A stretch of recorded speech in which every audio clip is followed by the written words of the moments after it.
Welcome to Unit 5, Video 2. This topic of this video is going to be about Justinian and the Byzantine Empire. Justinian was one of the most influential emperors of the Byzantine Empire. He was a wealthy nobleman who took over as emperor in 527 AD, or CE, and ruled until 565 AD, or CE. One of his major goals as emperor was to retake the Western Empire. So again, the Byzantine Empire is what used to be the Eastern Roman Empire, and Justinian wanted to expand the Byzantine Empire back to what it was when it was the Roman Empire. So he wanted to retake all of the land of the Western Roman Empire that had collapsed. He was an absolute ruler who controlled both the government and religion in the Byzantine Empire. Absolute means complete control. So he controlled the government and he was the head of religion as well. His greatest advisor was his wife, Theodora. She started out as an actress. Later, she met with foreign leaders, built churches, and even passed laws. So she became a very influential part of his success or failure as an emperor. There's a story that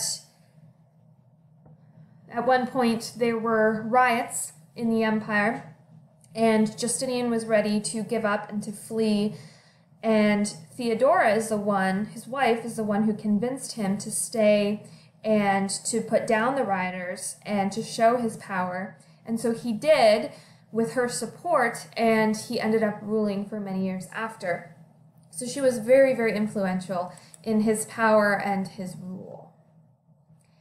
Justinian's accomplishments did include gaining a lot of the land that was lost in the Roman Empire, the Western Roman Empire, but not all of it. So if you take a look at this map here, on the right side, the more salmon color, this would be what the Byzantine Empire is when he comes to power. And then the orange color here in Northern Africa and Spain and Italy, that is what he is able to achieve in terms of expansion during his reign. So he is able to re-add all of these regions in orange to the Byzantine Empire while he is ruling. Other accomplishments include what he did with the city of Constantinople. He wanted it to become a new Rome. So he authorized many building projects. He put a lot of money, a lot of effort, a lot of paying for man hours to make this city great, to really make it a place that people would come in and say, wow, this is the capital. This is what represents the Byzantine Empire. Some of the things that he focused on was rebuilding the city walls. They were 25 feet thick and had towers 70 feet tall. So that would be almost the equivalent of 7 floors. Say our school was 7 floors tall. That's how tall these towers would be. And then 25 feet thick. So very difficult to break through or to climb and get over. So good defense. He rebuilt a destroyed church called the Hagia Sophia, which is translated into Holy Wisdom in Greek.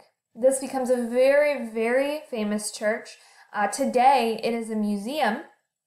It began as a Christian church, the Hagia Sophia, in the Byzantine Empire.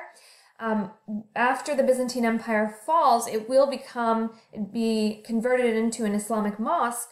And then today, it remains a museum that shows parts of both the Christian and the Islamic aspects of the church and the mosque.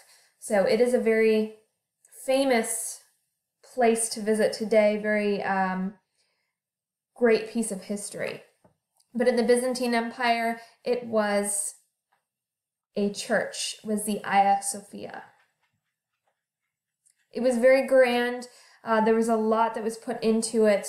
Very, very beautiful church.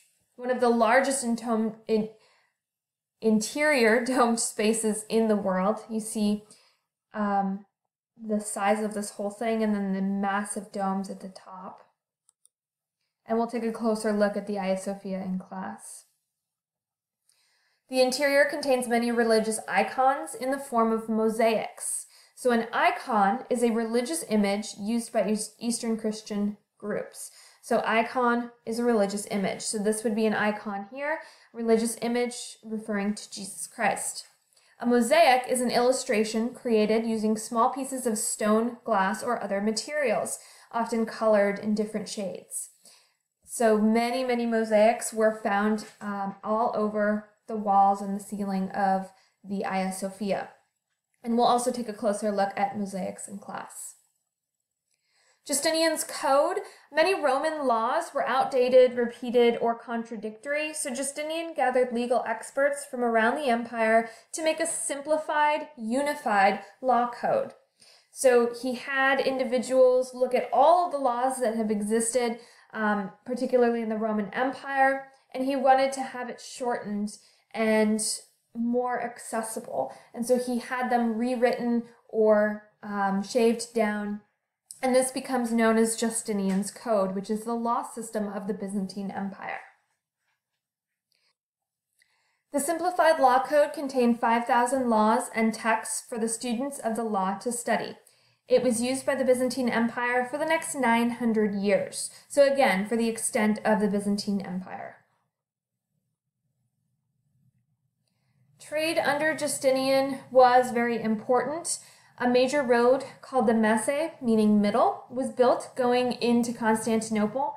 It ran from the city walls to the emperor's palace. And what you could find on this road would be stalls of merchants, individuals selling goods all along this road on both sides. It's kind of like going to a farmer's market, except it would be every day. It would be both sides of this road all the way down.